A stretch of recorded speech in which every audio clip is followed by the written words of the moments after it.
Hello and welcome to the 8th monthly interview in our Psychedelic Nurse Luminary interview series. My name is Wendy Marussich and I am one of the founders of OPENurses. Today we bring you our first international interview. We have Catherine Williams, who is a nurse from South Africa. Just read her bio real quick. Catherine was qualified as a registered nurse in general psychiatry and community health, and as a midwife in 1996. She worked in critical care. She's worked in ICUs, trauma units, as an EMS and a flight nurse in fixed and rotor wing ambulances. She has a diploma in addiction care and is a master's nursing candidate at Stellenbosch University, focusing on trauma-informed care. She's certified as a Studio 3 de-escalation trainer and a trauma therapy professional. Catherine is also in private practice as a psychiatric addiction nurse specialist. And in addition to seeing her own clients, she works with interdisciplinary teams offering therapeutic, ketamine, and integration work, and recovery outcomes providing continual care for dual diagnosis, harm reduction, and addiction recovery. She has been working with substance abuse and alcohol since 2012. She's worked in holistic primary addiction care. She's taught meditation and trauma psychoeducation. She's the RN lead for the first harm reduction research and demonstration project for outreach-based minimum package services for HIV prevention with street-based people who use drugs, and was the health and harm reduction services coordinator for Africa Burn from 2015 until 2020, which is where I met her. We were running a sanctuary, which is a 24-hour safe support space. Also worked at other festivals. She was trained by the Zendo project for the initial setup phase, and then has taken off running and has created a whole department, sanctuary. They also expanded their services to include sexual assault and trauma support and drug checking, thanks to Dance Safe and Bunk Police, and also de-escalation training and assistance in psychiatric emergencies.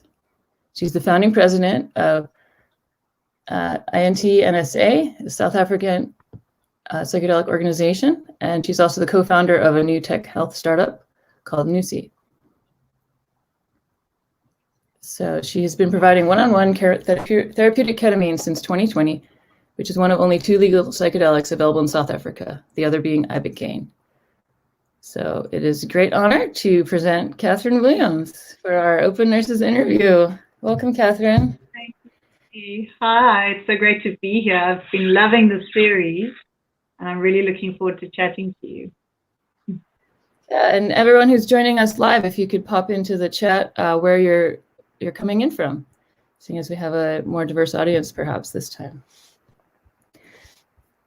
So just to start out, Catherine, can you tell us about the trajectory of your nursing career and how you ended up getting involved with psychedelics? Well, I was just listening to that whole list of experience, and I guess my trajectory was pretty intuitive and fly by night. I knew that I wanted to work with really sick people because it interested me in being there when things mattered. So it became really important to me working in different health systems that when someone was really ill, that we did the really best that we could for them, and that anything that was survivable, we should help them survive. And it shouldn't be in spite of us, or we should know what we were doing when it kind of mattered, when it came to resuscitation or serious trauma or, just life-altering health crises. We should be able to be there for people in the most skillful way possible, and also in the most human way possible, and for their families. So I also found it really interesting and challenging to try to understand what was physically and emotionally and mentally happening with people in crisis. So I was very drawn to ICU, and if much of my career kind of happened because I'd be working in one area and they'd be say, oh, this hectic incident has happened. Do we have any volunteers to go to the trauma unit? And I'd always be the first person to put my hand up. I think that's what my student years were like I was sort of, I don't know why I'm doing night duty in the ENT ward. Nothing is happening. Please, can I go to trauma? So I just kind of followed my passion and was really good at pulling rabbits out of my hat in unfamiliar practice settings. So continue that actually all the way up till about 2000. I enrolled to do my postgraduate ICU course at the University of Cape Town, which was a 2-year part-time course, which was a Bachelor of Nursing for Registered Nurses. It was kind of a conversion course because I had a diploma. And after the first year, I fell pregnant. And you could do the course. I was married, fell pregnant. And it could take you 5 years to do the course part-time. And I fully intended to go back. It just seemed like I needed to take a break being pregnant and having a small baby. But in my final year, which was the last year that I could do it in 2005, my mom died because of a series of medical errors.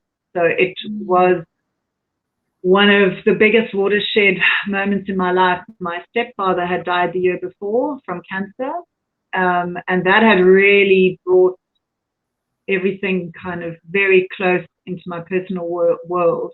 And then with my mom dying, it kind of trashed my personal nursing identity because the way she died was extremely traumatic. It touched on every area of my practice that I had so like enthusiastically and passionately pursued. The resuscitation was a mess. There was no oxygen. She'd been given the wrong medications. They overdosed on propofol. Just everything went horrendously wrong, and I couldn't intervene or get a bit better outcome. So she spent 2 weeks in ICU with a hypoxic brain injury. The flight crew that I was flying with couldn't fly to come and fetch her in sort of a semi-rural area. So it just completely trashed my nursing identity. And my son was 2 years old at the time. And I tried to continue working in ICUs and in trauma units and modify my practice, but I just couldn't be responsible for other people's mothers and fathers and family members. It was just too raw. And so I left nursing for a little bit. I realized that it was taking its toll on my well-being. And I worked in a bookshop, and I started doing meditation and pursuing sort of non-biomedical Western interests. Actually got into a lot of somatic experiencing, and ended up in a really like embodied spiritual practice community, which opened up a whole new world for me. It was definitely part of my own healing. And so then when I wanted to kind of get back, maybe in an exploratory way, back into the medical field, I actually just answered a one-line advert on Gumtree looking for registered nurses for an addiction clinic. And I thought, oh, well, that's like a hospital, but I don't have to deal with really sick people. And it became another watershed moment for me, where I suddenly started looking at my own family of origin work and being in a mental health space. And I started teaching meditation there. In the meantime, I'd been on quite a journey myself, and just found that my whole worldview was really different. And that was a really good thing. That was a really healing thing. I think it shifted always wanting to intervene to being able to see that process and things unfold, and realizing that I had to do a lot of my own inner work, and was very glad to be in spaces where I could do that. So I went to Africa Burn for the first time in 2007, which I think was the second burn, and I stood like a duck to water, and it was a wonderful experience. It kind of just rounded out my life, and it helped me to be, so I've never really followed the rules. I've worked in all sorts of places where nurses are not supposed to work, and I've really always felt drawn to the underdog and the outsider. But I definitely had internalized some ideas that you needed to follow the rules, and, you know, I mean, in high school, I was chairperson of the Teenagers Against Drug Abuse. I grew up in the 80s where the message was, if you tried cocaine for the first time, you would be addicted. And that's just how it was. So I had a lot of unlearning to do around the spectrum of how people use drugs and alcohol and why, and how that relates to vulnerability or to problematic use or even to addiction. So it was a real journey for me, and it challenged a lot of my worldview. And I met a lot of amazing people who showed me and taught me that a lot of the things I thought about the world weren't necessarily so. And so I guess around that time, interacting at Africa Burn and working in addiction, I was still again straddling two worlds, you know, the harm reduction idea that there are altered states, although, you know, trauma is an altered state, giving birth is an altered state, being in love is an altered state. You know, engaging in shaking medicine and dance processes is an altered state. There are many ways to get there. You can go the long way, or you can go, but the states were very, very familiar to me. And also the fact that you can use those states to associate, and you can also use those states to heal. It's not about the thing, it's often about your relationship with them.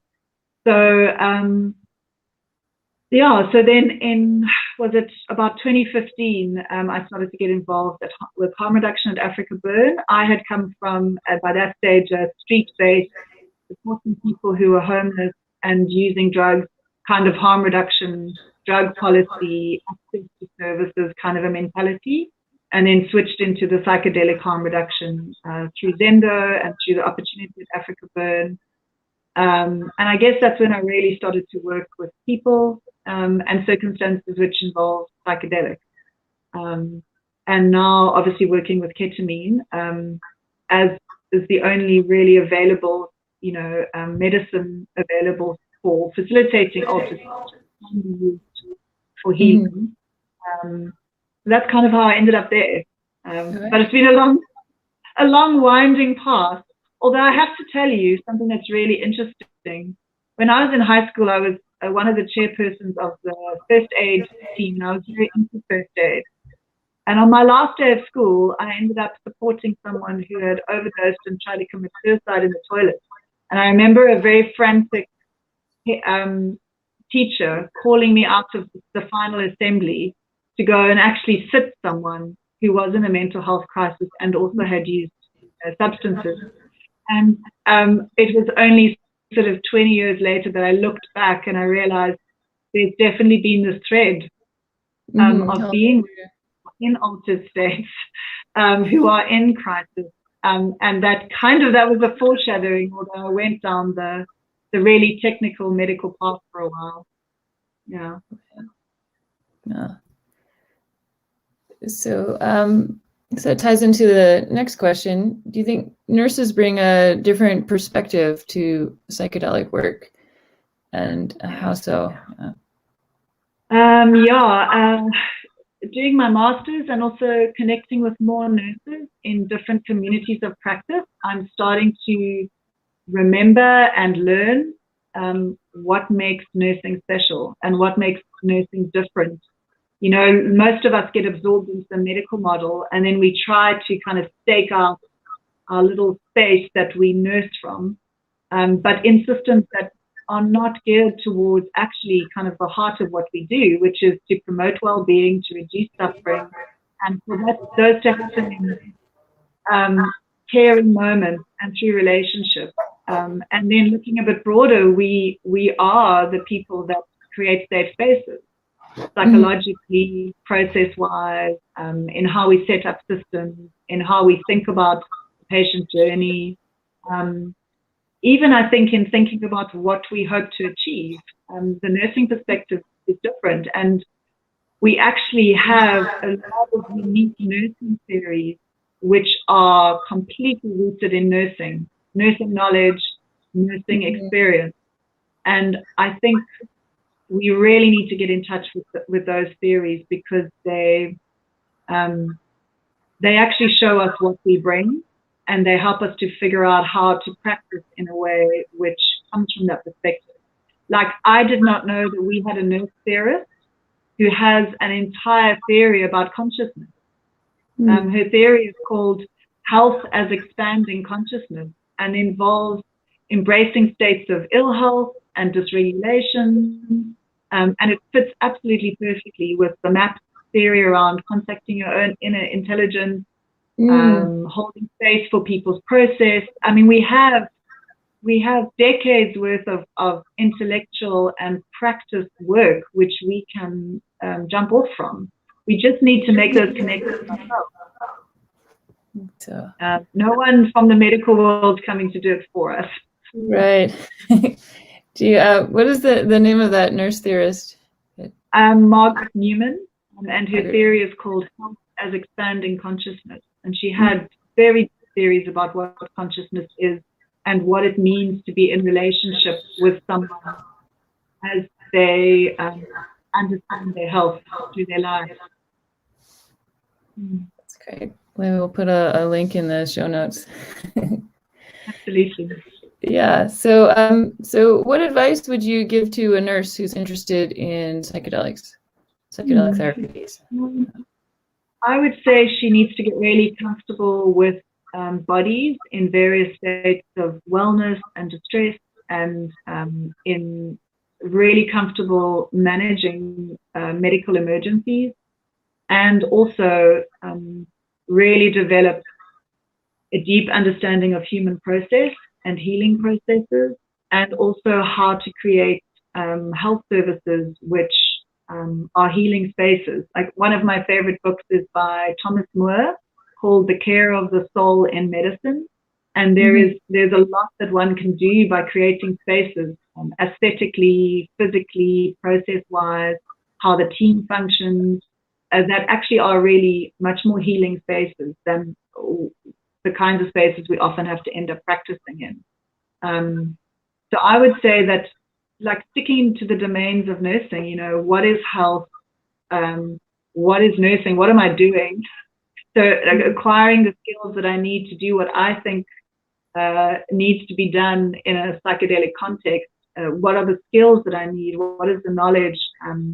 What is the understanding that I need? So, like, really exploring those domains of nursing. Right. Absolutely. I think nurses are so skilled in being able to just be with people for extended periods of time. Yeah, and I mean, Peplo is the one who started writing about therapeutic relationships. That's part of our knowledge domain, and adapting in a sensitive way to know, like, how much to be with the patient and how much privacy to give them, and when to support and when to wait. So all that kind of nuanced skill we have, and we should be trying to make that, I think, more conscious, and not just try to, like, go, okay, what is the psychology skill that I should pick up in order to demonstrate or certify that I can do a thing. Like, there's that temptation in nursing to try and get validated, you know, I mean, I've faced it for many years. Like, how can I get a piece of paper to validate what it is that I can do so that the system around me will acknowledge that? And I think it's possibly even more regulated in the States than we faced here. You know, we don't have those same kind of practice barriers. Right. Yeah, I like to think sort of nursing as more of an embodied practice here. Absolutely. And I think we should be the somatic experiencing experts, actually. We spend so much time with people in relationships that are mediated by their physical health needs that we have a certain level of comfort. You know, we can read a body and we can read a person's comfort and awareness around their body, so that we have all of this experience of just so many hours of supporting patients and being with them in different ways. You know, like, if you think about midwives, they really see how a birth can go through a really difficult patch and still be considered within the normal limits of what's healthy and safe. And if we can kind of develop those kinds of somatically embodied skills, we can provide a lot of value in a setting where potentially the person's relationship with their body is altered, or their trauma has altered that, and you want to facilitate and help to support that to shift when it's time. And also appreciating that the body has its own intelligence. You know, we see people go through a lot of physical experiences, including injuries and trauma, and heal from them. So like understanding that whole process, I think is something that as nurses, we have a lot of insight into. Right. Yeah, I love that description. So how do you envision nurses in the future of psychedelic therapies and research? I think, as much as we don't want to pigeonhole nurses into sort of qualitative research, but we're very interested in the patient's experience. We're very interested in context. We're very interested in not disembodying people out of their context and out of the things that make their lives meaningful. And I would love to see more research along those lines, which is much more patient-centered. I mean, right now there's a lot of work around the clinical trials, with medicine, but there's just so much more about healing than is necessarily about an intervention which you show to be effective and then try to duplicate and scale up. There's so many ways to approach gaining knowledge. And I mean, that's another special thing about nursing, is that we have these layers of knowledge. And I think it's really important to be comfortable with the different types of knowledge that our practice is based on, and then trying to visibilize that through research, through case studies, through reflective practice, and then sharing that in a community. There's a phenomenal organization called the Synthesis Institute in Europe, and they have a pastoral, I won't say counselor, pastoral specialist who specializes in how psychedelics interact with people's spirituality. And I remember when he was talking, he was expressing that quality that we have, where you are not dictating what someone's spirituality is, but you're inquiring and you're sharing. And, for a lot of psychology, spirituality is like a bridge too far. Whereas in nursing, we understand that we need to take care of our patients' spiritual needs. We need to understand their worldview. So I think we have a lot of inherent perspective that actually fits really well into a multidisciplinary team, So when we do assessments at the ketamine clinic, we actually have a section, and it came from the nurses, trying to understand the patient's worldview, what is their language, how do they experience music, so that we don't create a structure which doesn't suit their worldview. If we're talking about psychedelics as a spiritual experience, but the person has a science worldview, does that mean we exclude them from any healing process, or are we evangelizing a different worldview? It's more about understanding how they see the world and then facilitating what it means to them. And I think that's something the nurses do really well. I agree, yes. Oh, we have a comment. Yes, they agree. Nurses can do it all and pay attention to all the different layers and exactly. And different languages, whether the language of the body or of the actual words people are using. Okay, so another question here. So frequently people ask about my past experiences with psychedelics. How do you respond to that question, especially in a public forum? So it's interesting because in addiction and recovery, patients will often ask if you are in recovery, and different practitioners handle that question differently, because obviously it discloses things which could potentially affect your practice. I have a colleague who was invited to speak at a harm reduction conference in the States, and is a real drug policy advocate, and is really about sort of changing the narrative around drugs. And so when they asked him, when he was applying for his visa, if he had ever used drugs before, and he proudly went, oh yeah, I'm going to put my advocacy hat on. He said, yes, when I was in my young years, I did use them, but now I'm in recovery. And they said to him, well, that was a really stupid decision. And they refused to give him a visa. Wow, yeah. So he had to wait 2 years for that whole situation to change, and it really got in the way of him making a difference in the world in terms of his work. I think it's a similar question to other situations in life, like drug use falls under the taboo subject, like sexuality. It can even probably be analogous just to trauma. So like, you're with a client, do you disclose that you've had a similar trauma? Does that build rapport? Does that shift the therapeutic relationship? So I think you really have to think about it, and you have to think about what the purpose of that would be. And I think that even with not disclosing, you can embody a particular attitude towards drug policy and towards drug use. And, you know, by paying attention to your language, you can signify acceptance. You can signify that you don't believe in a war on drugs policy. You know, you can normalize drug use without necessarily disclosing your own position on it. You know, you can say things like, well, many people have used drugs in this way and have often had these experiences. And there will be an authenticity to the way that you speak. Right. That might signify to someone that it's a safe space, might signify that you have insight, might signify that you're a sympathetic listener and you're not going to try and, you know, force a moral agenda, that you're not going to advocate for abstinence over, say, careful and low-risk use. Mm-hmm. So I think there's a way that you can be where you don't have to necessarily risk your own license. Right.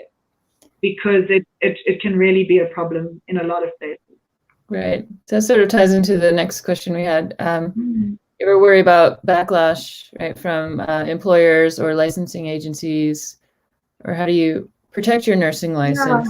I know you have different laws in South Africa, but it's similar, though. Yeah, I mean, all drugs are illegal. We have a constitutional challenge at the moment around people's right to alter their consciousness, and the test case is psilocybin, it's mushrooms. So there's actually, she's an ex-nurse. She is taking, she's in her 80s now, I think, Monica Cromhood. She has relentlessly been pursuing a constitutional challenge around psilocybin, and has brought experts from overseas, and they lost her file, and she insisted that they open a new one. In South Africa, there's sometimes some files that go missing, you know, when our sort of limited resources come into play with, you know, justice issues and health services delivery. But she has pursued that very, very passionately, because she really feels like in that instance it's an example of something which is not harmful to people and should be available. But all drugs are illegal in South Africa. I think there's been a minor change in the marijuana laws that allow personal use. We're about to get stricter alcohol consumption laws, and a lot of people don't treat alcohol like it's a psychoactive or like it can put you in an altered state. And it's very historically problematic in South Africa. So I like to think about alcohol and drugs in the same basket, because it is a psychoactive and comes with, you know, the risk of some side effects and, you know, some risks of some long-term health issues. But I think,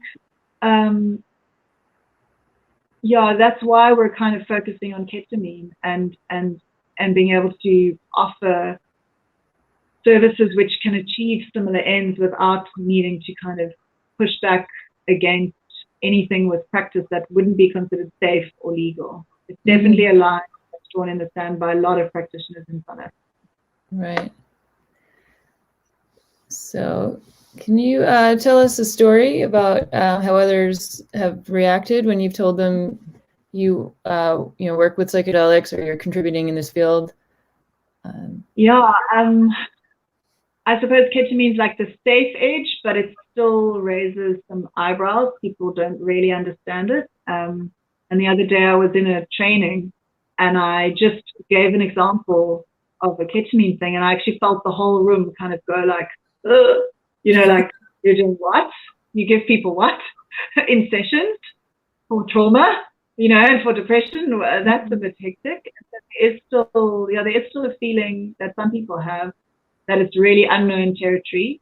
There aren't a lot of spaces offering ketamine in South Africa, and so there are maybe a handful of nurses that work with ketamine. So I do find that I can talk about kind of the principles of psychedelic therapy in some places, and not in others. And also, you know, focusing on the science of it in some places and using language that people can relate to, rather than maybe emphasizing kind of the shamanic or more underground way of working. I think it's a good idea to read your audience. Right, absolutely. You've got the most extreme version of it and plunk it down. I sometimes tell clients in recovery that I used to work for Africa Burn, and that is very much a signifier, I think, that that I'm not coming from an abstinence-based space. That if they've got their recovery goals, I'm going to support them, but that I am available for like the full basket of how people relate to drugs. So I think that actually kind of helps in that sense. Right. Other people, other professionals kind of go like that a little bit. Africa Burn. Right. That madness. Yeah, similar. Yeah, Burning Man has similar reactions in the U.S. Yeah. Okay, so let's see. Do you feel that nurses need an advanced degree to work in this arena? No, I think you need to be a reflective practitioner. Mm-hmm. I think it's. I mean, I think I was chatting to you about it. This idea that advanced practice often goes with prescribing rights. And so that seems to be kind of why a lot of advanced practice is kind of being pursued. I think for people who maybe want to try and find states that will allow them to be prescribers in some way, or to be in a clinic where you're operating as an entity and you can fulfill that function. But I think in terms of what actually happens between the nurse or a person supporting someone in an altered state, that is a very ancient, simple, very well-known thing to us. It's about attunement and about support and about connecting and knowing how to support process. It happens with midwives in delivery, and we don't limit our midwives to like advanced practice midwives. You know, when you're with someone who's dying, you kind of go, oh, this is a very serious moment. We should switch you out and get another advanced practice nurse. I think you can make your practice as profoundly deep as you can, and that doesn't require.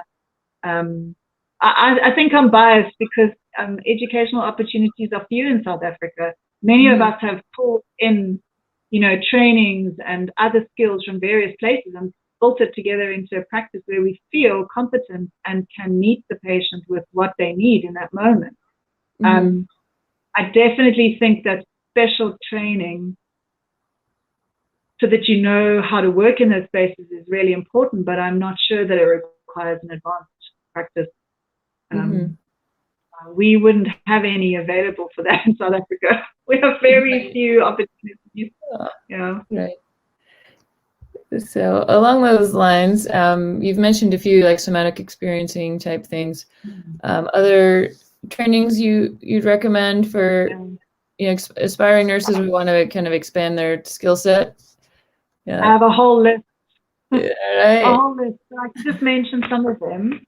I'm sure you have other providers, but I did my trauma therapy with an organization called Spirit to Spirit, who are a trauma therapy training organization, and I highly recommend what they do. It's very process driven. It's very embodied. You really have to go through your own trauma therapy and healing processes.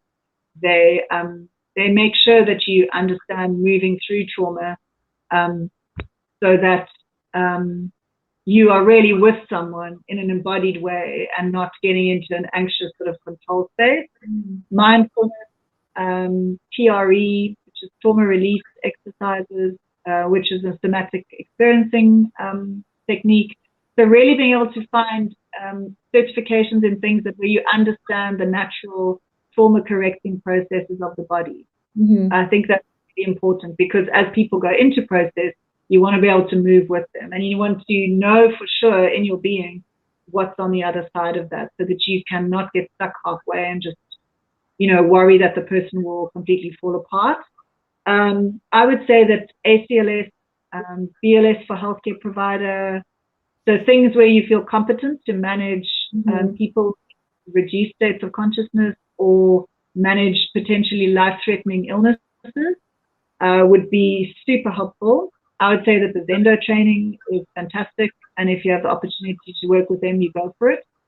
I would say escalation training, that brought my practice to a whole new level, because working with someone who's in an agitated or paranoid or energized state is a lot more triggering and requires like a lot of different kinds of attunement and sensory interaction. So I've actually found that a lot of the work, working with people who have altered sensory processing, so some of the spectrum disorders, some of the autism, actually it's the most incredible experience when you can work with someone who's essentially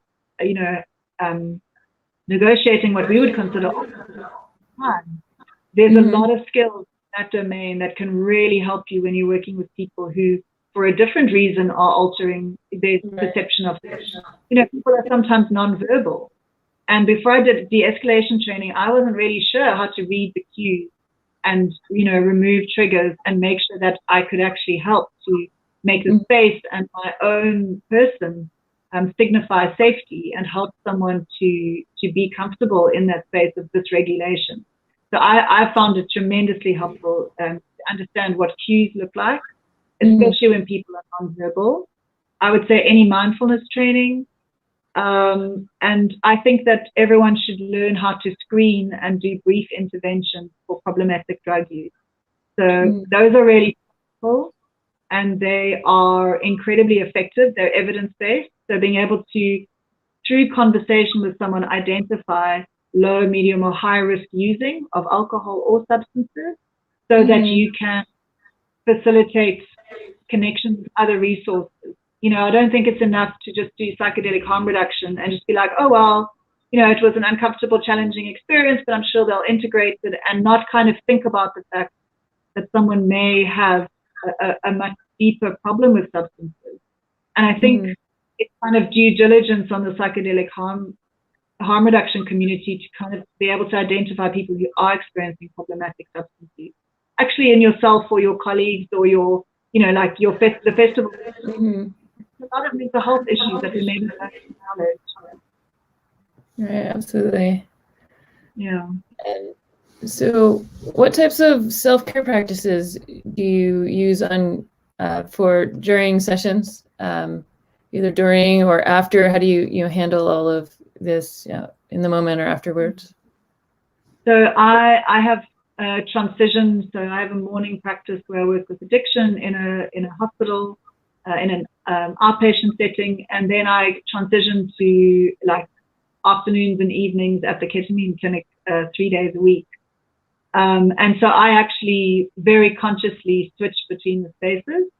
And one of the things that makes it so easy is that we've purposely created an aesthetic setup which signifies to the patient and to us that something else happens here. It's a very soul-friendly space. So, for example, I came to work one day and they had brought these beautiful angels and these beautiful candles that were just for each of the rooms to make it special. And we now have fairy lights for wintry evenings. And so when I arrive, I water all the plants and I drink some water myself, and I just make sure that I'm present and I'm in the space. I use the stock checking just as a way to make sure that the container doesn't wobble because of logistics. So I make sure that all the practical stuff is there. I make sure that all the aesthetic things are there. Sometimes I go into the kitchen and I put a new flower arrangement. And I just try to like honor the intuitive aesthetic sense of the space. And I try to appreciate all the things in the space that hold me, so that when the client arrives, I'm actually part of the holding, and I can also trust the space to hold both of us so that there's not going to be any glitches. I never knew I'd be so comfortable finding playlists and making tech work and checking battery life, and because we very consciously use music as part of the holding. So I'm now like, okay, your music needs to be, beautifully curated and part of the experience.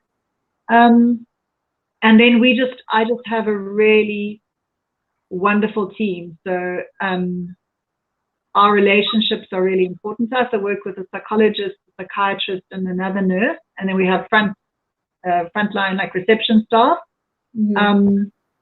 And we connect with each other every day. We share things, we check in with each other, and it's very authentic.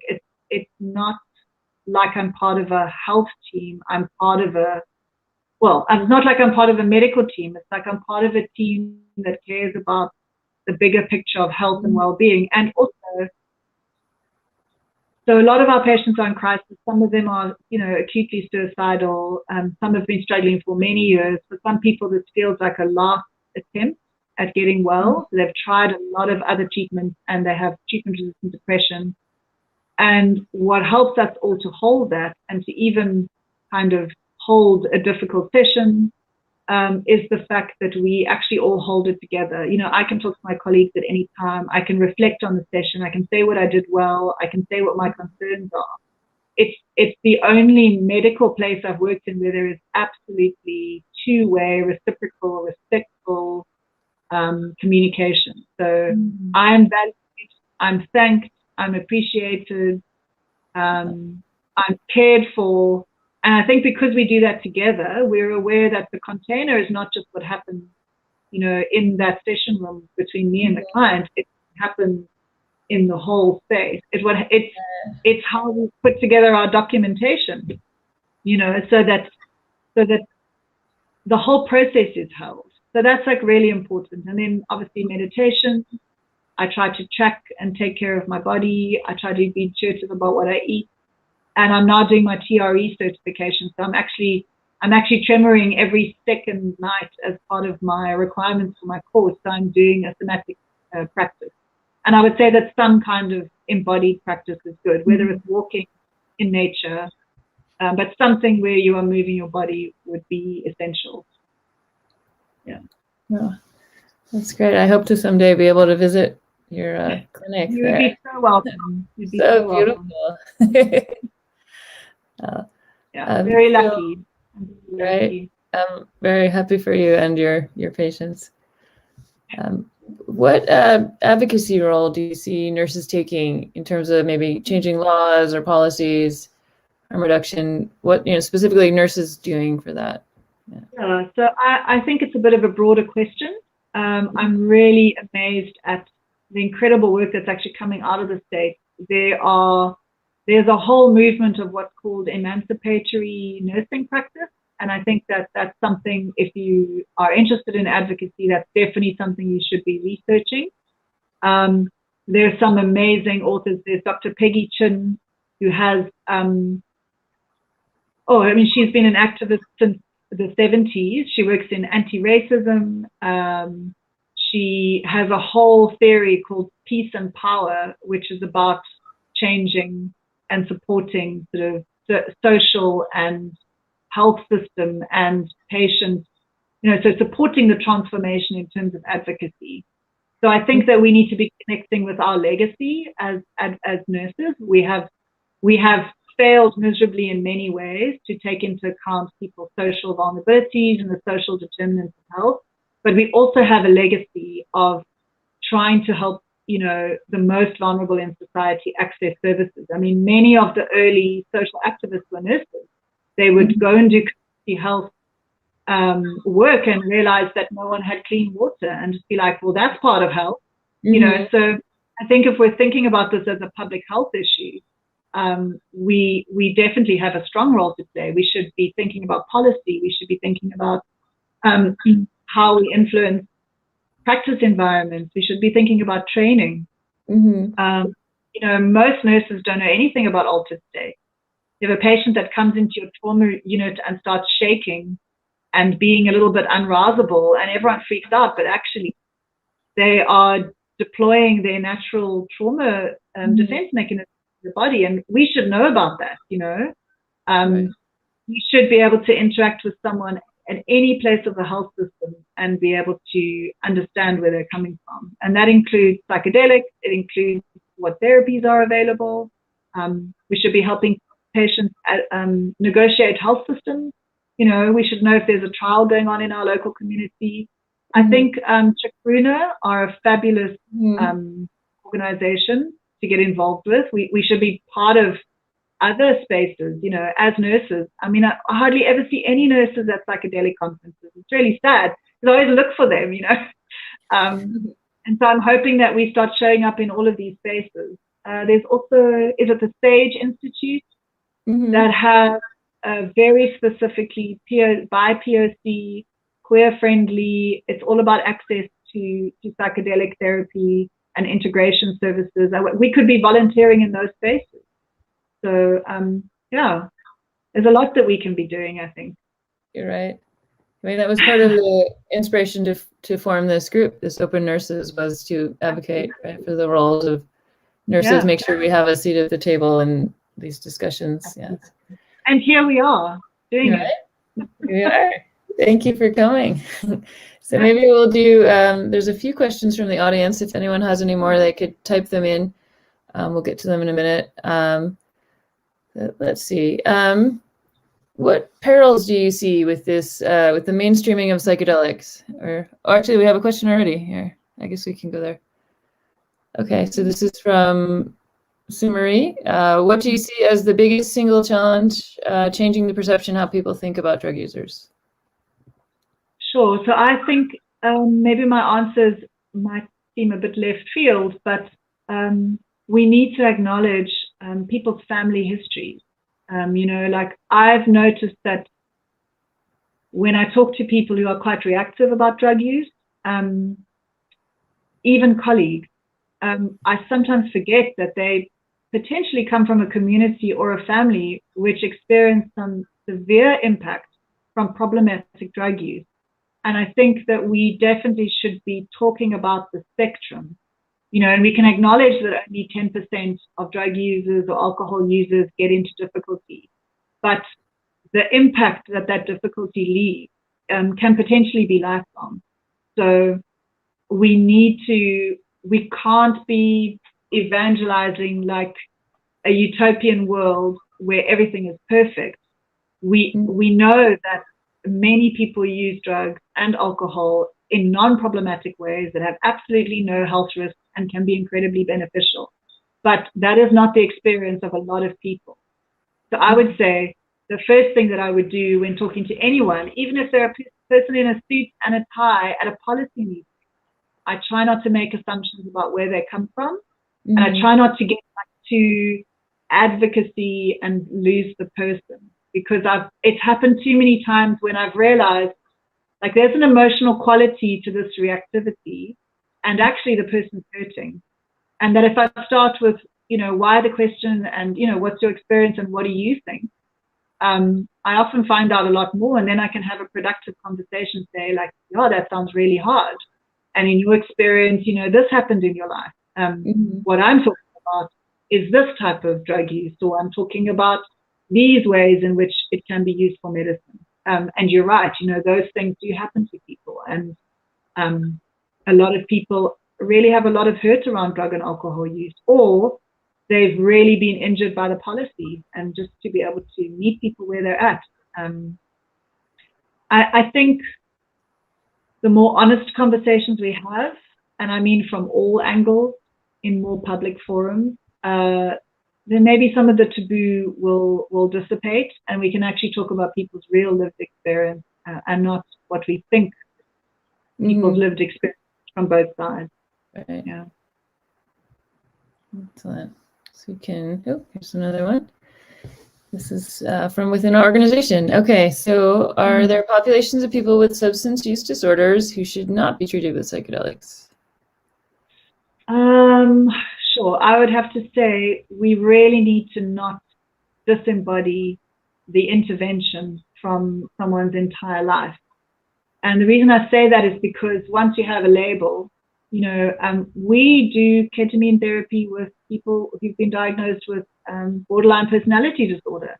I've seen lots of protocols where you get sifted out of the clinical trial. You know, like they're like, no psychedelic therapy for you, even if you've got this long trauma history and could really benefit. So in the same way, we don't be deselecting people out with substance use disorders who could benefit. As far as I know, Bill W., the founder of AA, endorsed LSD therapy because his friend was a psychiatrist that was offering it, and said, like, this is a great treatment. It's really helping people. And it may be part of the origin story of the spiritual awakenings that people were having through the AA. Now, you don't get a more abstinence-based community than that. you know? Right. So it's for me, it's always the relationship, the why, the how. It may be that a series of ketamine treatments, even though someone has a co-occurring substance use disorder that's quite active, could provide the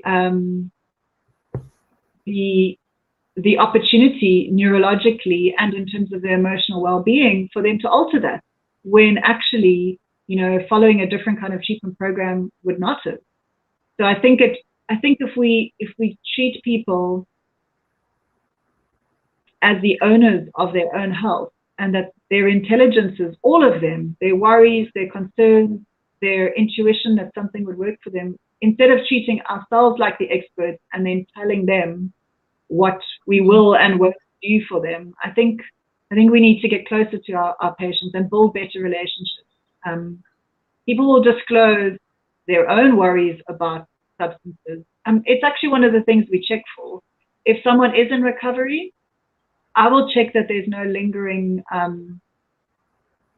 worldview that's going to actually generate anxiety. When someone goes into an altered state, they may find it incredibly pleasurable. And if they're thinking, oh no, this is really nice, but it's supposed to be a medical treatment, why am I experiencing so much euphoria? You can create an entire anxious moment which just needed to be eliminated because they just needed permission to trust the treatment and trust themselves and trust the process. So I would say it's relevant that people have a substance use disorder, but you must understand the meaning of it.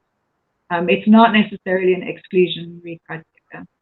Someone who's been screened for other contraindications, who may be actively drinking, could be helped by ketamine. So, yeah. Oh, okay. Here's another one.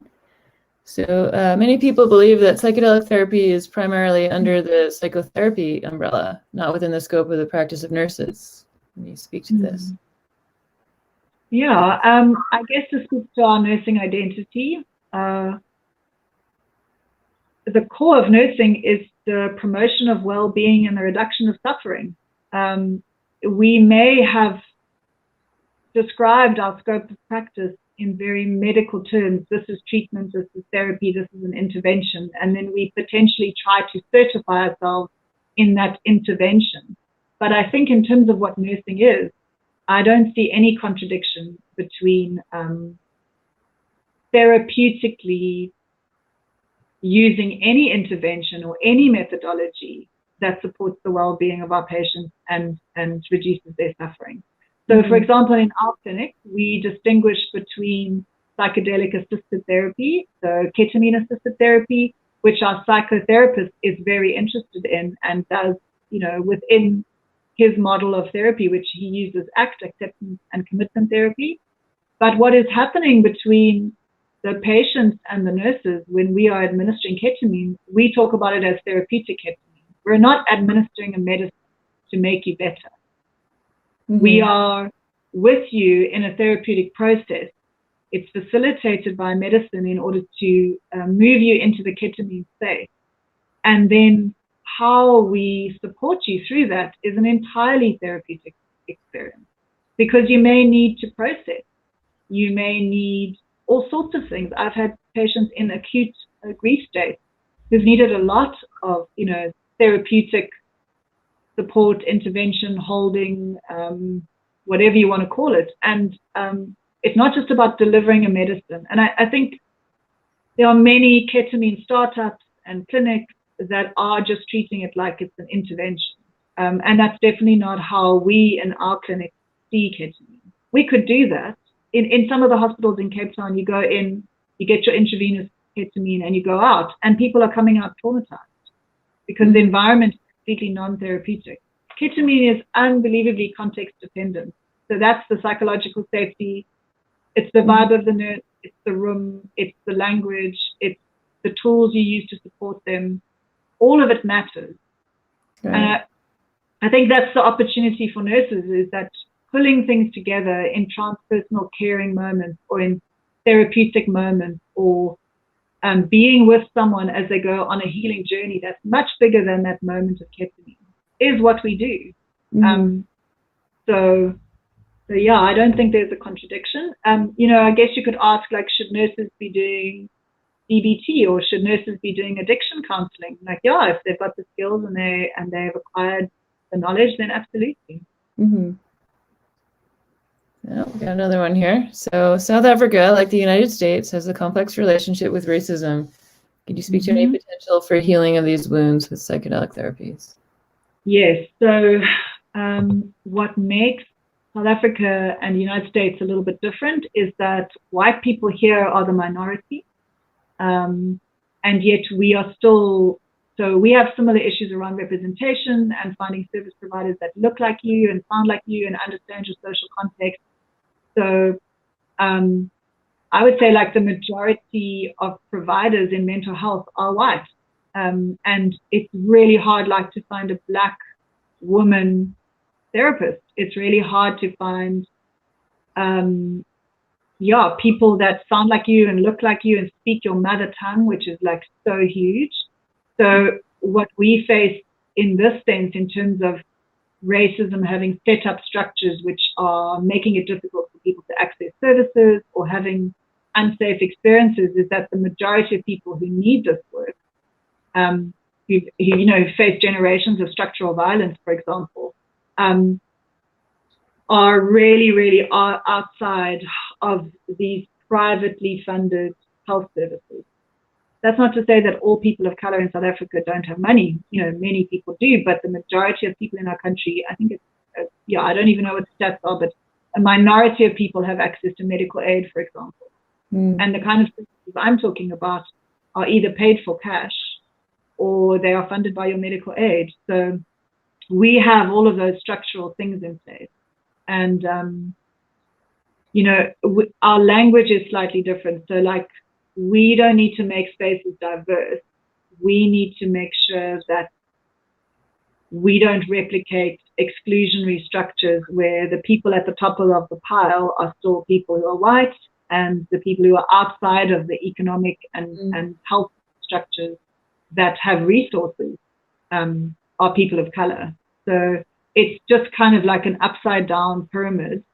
And that makes it really problematic in terms of accessing resources.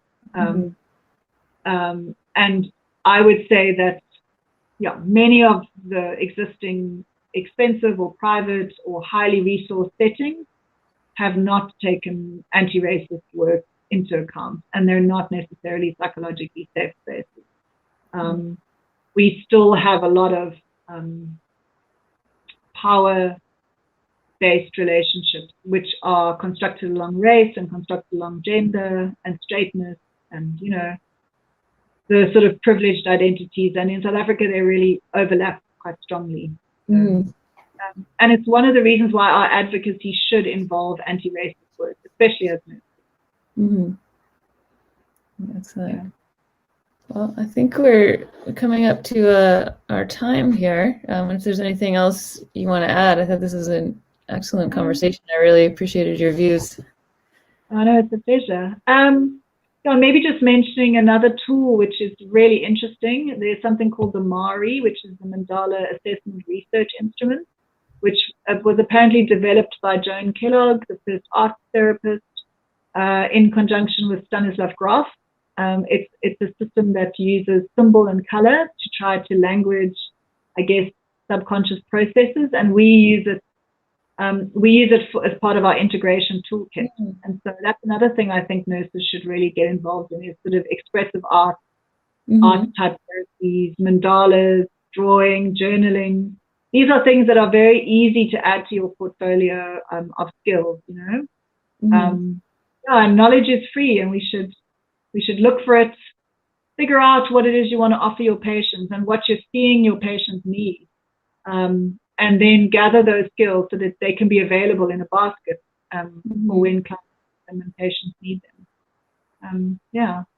And I really hope, it's unlikely that we're going to be able to resist the medical model kind of overtaking psychedelic therapy, because it's a product, it's a medicine, and sort of the historical groove of, what medicine involves a prescriber, privilege, people to pay for it, R&D money. It is not an easy groove to resist. I can recommend people read Bette Williams, her book, A Wild Kindness, which is about using psychedelics without a guru, without someone telling you how to use the medicine. There are a lot of really original thinkers out there, and I think we must kind of scratch them out, share them with each other. Right. That's great. Perhaps we can compile, if you could send us a list of some of your favorite resources, we could add it to the YouTube and Facebook links there. Absolutely, I'd love to do that. And I'm always open to people who want to discuss nursing practice or nursing theory and just, you know, chat to each other on really deep nursing issues and nursing knowledge. I would love that. So, yeah, I'm available. All right. Well, excellent. Well, so thank you so much, and thank you for tuning in. And for the people who are listening now, know that this will be archived on YouTube, so you can share it with your friends. And thank you. Bye, Wendy. Thank you for having me. Thank you for coming. Bye.